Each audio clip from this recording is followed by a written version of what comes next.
A gente fala do dinheiro da USAID, falamos, mas também de todo o arcabouço teórico de censura e perseguição política que foi criado pelos americanos. O próprio senador-chefe do Comitê de Inteligência diz: os americanos interferiram, o governo Biden interferiu na eleição brasileira de 2022. O povo brasileiro seja responsável por decidir o seu próprio futuro, o seu próprio destino.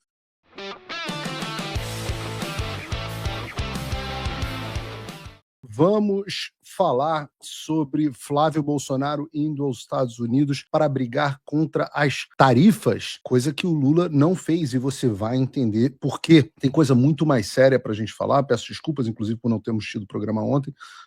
Conto com a sua audiência, conto com a sua integração, é você que faz o programa, a sua divulgação, é você que faz o programa chegar a mais pessoas, então, aquele negócio. Se você está aqui assistindo, você tem uma responsabilidade maior ainda de divulgar o programa.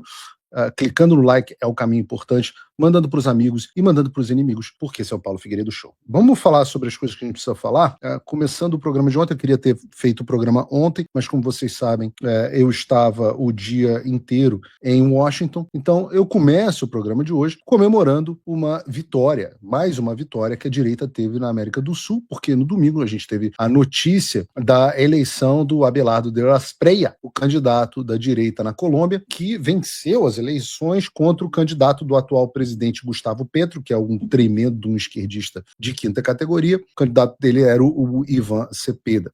Mas mais do que uma vitória qualquer, e vocês vão entender onde é que eu quero chegar, vocês devem ter percebido a tendência que está acontecendo na nossa região. Nos últimos anos, a gente tem visto uma mudança drástica na política dos países das Américas. Nós tivemos essa eleição na Colômbia, muito importante que vocês observem, com a direita vencendo com uma vantagem de menos de 1 ponto percentual, 1%. Tivemos na semana passada outra eleição bem apertada, a da Keiko Fujimori no Peru, também com uma vantagem menor do que 1%. No ano passado, a gente teve a eleição do Rodrigo Paz na Bolívia, que colocou fim à hegemonia da esquerda no país. Antes disso, nós tivemos no Equador a vitória do Daniel Noboa. Na Argentina, por exemplo, o partido do Milei venceu muito bem as eleições legislativas e locais de meio de mandato. Em 2023, nós tivemos a vitória do Santiago Peña no Paraguai.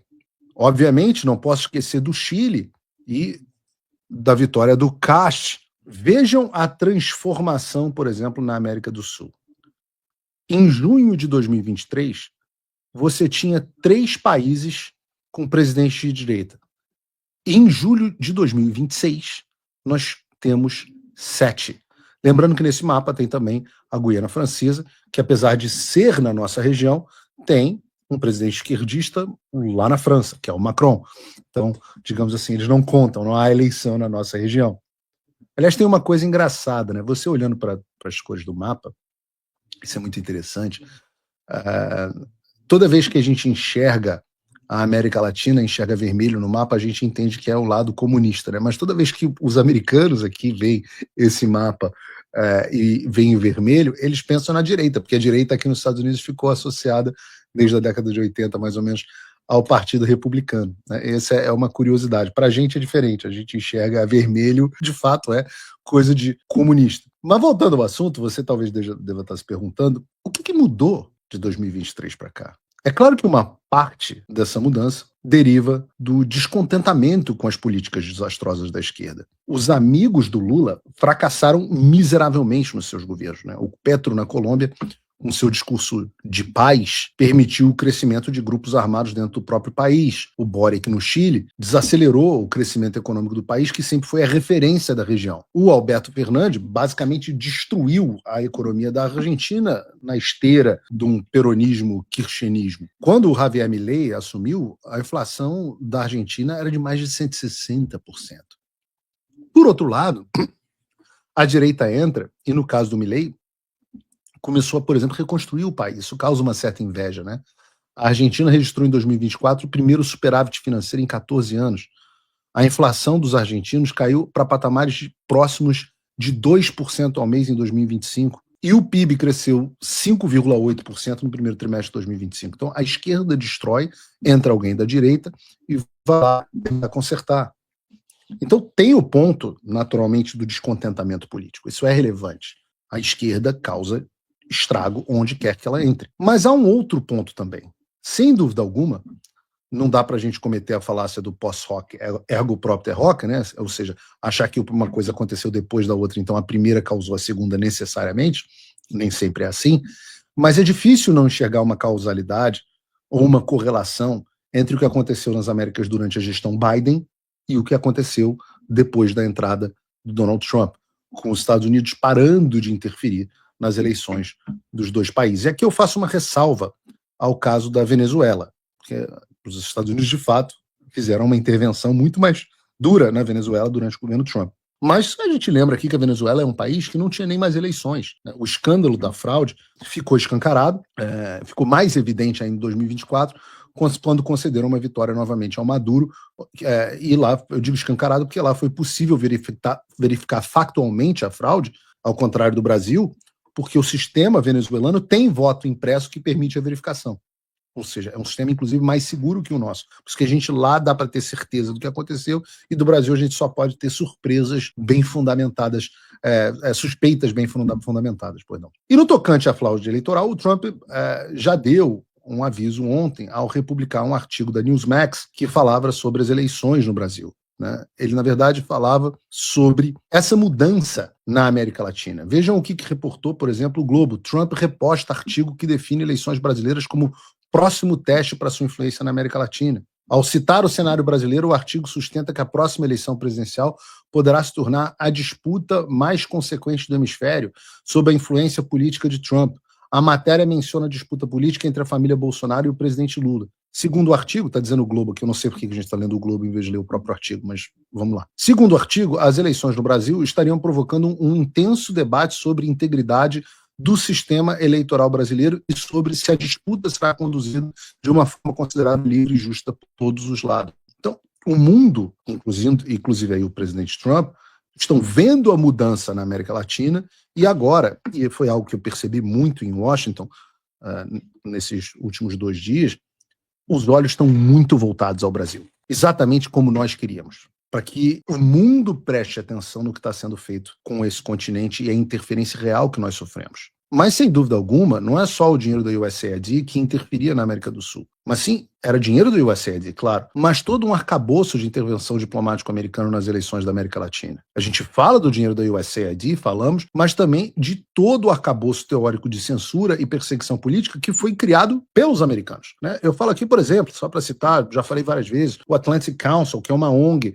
uma instituição que o board, o conselho, é composto basicamente por ex-chefes, ex-diretores da CIA. Nós temos o Barroso agradecendo a intervenção americana para evitar um suposto golpe. A gente tem as visitas diplomáticas de figuras ameaçando as instituições brasileiras e políticos brasileiros e autoridades civis e militares brasileiras, o diretor da CIA, Bill Burns, secretário de defesa dos Estados Unidos, Lloyd Austin, a madame golpe, Victoria Nuland, responsável pelas mudanças de regime do Departamento de Estado. Nós temos o Jake Sullivan, que era o conselheiro de segurança nacional dos Estados Unidos. Inclusive, o Brasil foi a última viagem antes dele se aposentar. Tivemos o almirante Craig Fowler, que é o chefe do Comando do Sul dos Estados Unidos, mandando recado para as Forças Armadas brasileiras. Naquele momento onde você estava com cartaz SOS Forças Armadas, o almirante lá do Biden estava ameaçando os milicos de acho bom vocês não se engraçarem. Agora, você imagina, só faça uma reflexão, se nesse ano nós tivéssemos tido a visita do John Ratcliffe, que é o diretor da CIA, do Pete Hegseth, do secretário de defesa do Trump, secretário de guerra, perdão, do Donald Trump. Se tivéssemos 2 visitas do Marco Rubio, eu digo 2 visitas porque o Marco Rubio tem tanto o papel do Lloyd Austin quanto o papel do Jake Sullivan. Ele é tanto o secretário de Estado quanto o assessor de segurança nacional, então ele teria que ter vindo ao Brasil 2 vezes. Imagina se nós tivéssemos uma ONG americana, um Atlantic Council, o próprio National Endowment for Democracy, a USAID, despejando rios de dinheiro no Brasil, promovendo as ideias sobre as eleições, né, ideias bolsonaristas. Se nós tivéssemos órgãos americanos dizendo ao TSE como conduzir o processo eleitoral, se nós tivéssemos o Cássio Nunes tirando onda de que pediu ajuda à embaixada americana para conduzir o processo eleitoral brasileiro, pediu até o chip que opera as urnas eletrônicas. Imaginem se tudo isso que aconteceu, de fato, comprovadamente em 2022,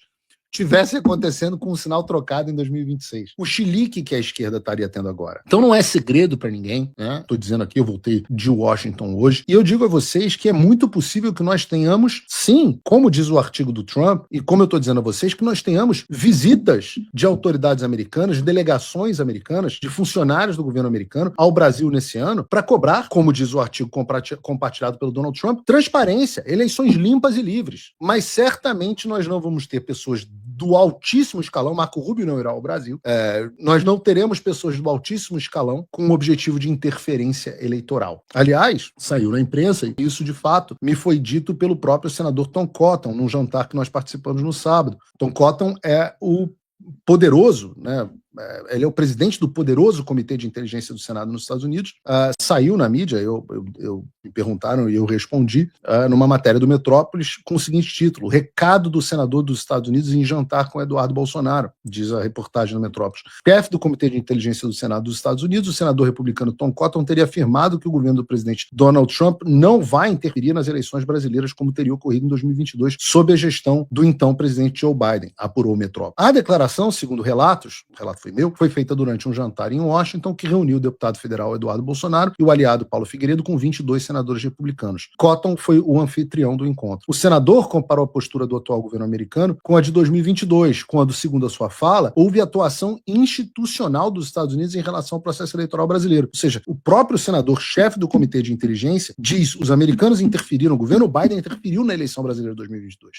Ele citou, continua a reportagem, um envio à época do então diretor da CIA, William Burns, ao Brasil em julho de 21 para tratar com autoridades brasileiras sobre os questionamentos do então presidente Jair Bolsonaro à integridade do sistema eleitoral. Isso é o que diz a reportagem. E isso deixa alguns de vocês, inclusive no chat, eu estou observando aqui, não deixem de interagir comigo, eu sempre observo, deixa alguns de vocês muito tristes, né? Os americanos não vão intervir no Brasil. Mas eu tenho dito sempre que o que nós pedimos aqui nos Estados Unidos não é por interferência, não é por intervenção, mas sim que sejam adotadas as medidas diplomáticas para que o Brasil tenha eleições limpas e livres. Ou seja, o que nós queremos, a única coisa que nós queremos é que o povo brasileiro seja responsável por decidir o seu próprio futuro, o seu próprio destino. Nada além disso. Ainda assim, dentro do possível, porque a gente não tem um sistema, no caso do Brasil, que dê tempo de ser modificado o suficiente até as eleições para que esses objetivos de eleições livres, limpas e transparentes sejam atingidos completamente. A gente tem um sistema que é problemático, mas é óbvio que várias coisas. É óbvio, primeiro, que os Estados Unidos e as democracias ocidentais podem e devem observar com atenção o processo eleitoral brasileiro. É claro que Donald Trump, como sinalizou na sua postagem, e as demais pessoas estão vendo as modificações na América Latina e prestando atenção no Brasil. Alergia do diabo. Lindbergh me vê coçando o nariz, já fica com inveja. Fica tranquilo, Lindbergh. É só rinite, alérgica, a gato. Mas o que eu estava dizendo é óbvio que o presidente americano olha para o Brasil e fala: puta, esses caras sozinhos são metade da América do Sul. São metade da América do Sul em PIB, são metade da América do Sul em população e são metade da população da América do Sul em termos de território. Nós sozinhos, somos maiores do que todos os nossos vizinhos combinados nesses aspectos. Então não adianta o resto da América Latina tá toda azul, bonitinha, então, lindo no mapa, e o Brasil tá vermelho. E vocês reparem, as eleições têm sido decididas. Antigamente, eu venho de família que gostava de corrida de cavalo, tem essa expressão que é do jockey. No Photoshop, é quando um cavalo está tão perto do outro que tem que ser a fotografia, o photoshot, né? Ou seja, photo chart, né? O Photoshop, como a gente diz no jockey, que mostra qual cavalo está na frente do outro. Então está tendo, inclusive, contestação, tanto no Peru como no caso da Colômbia. A diferença é muito pequena. Essa eleição vai ser decidida, não vai ser decidida com o Flávio ganhando por 10 pontos. Não vai ser decidida com sobra. Quem acha que isso vai acontecer, nem para o PT, nem para o Flávio. Alguém vai ganhar essa eleição por pouco. E é óbvio, é evidente que há várias coisas que acontecem nos Estados Unidos que influenciam significativamente as nossas eleições. Por exemplo, é claro que a designação das organizações terroristas brasileiras, Comando Vermelho e o PCC, traz um assunto importante para a discussão no debate público. Tem consequências, afeta a discussão da sociedade e afeta a opinião pública. Da mesma forma como, por exemplo, a questão das tarifas afeta a opinião pública. Ou mesmo a designação da Lei Magnitsky e outras sanções a indivíduos afetam a opinião pública. Isso é intervenção americana, isso é interferência americana? Ora, exceto para os bobalhões da Globo News, é claro que não. É claro que não. Beneficia muitas vezes o Flávio, beneficia muitas vezes o Lula, no caso das tarifas, porque alguns assuntos beneficiam o Lula, outros assuntos beneficiam o Flávio.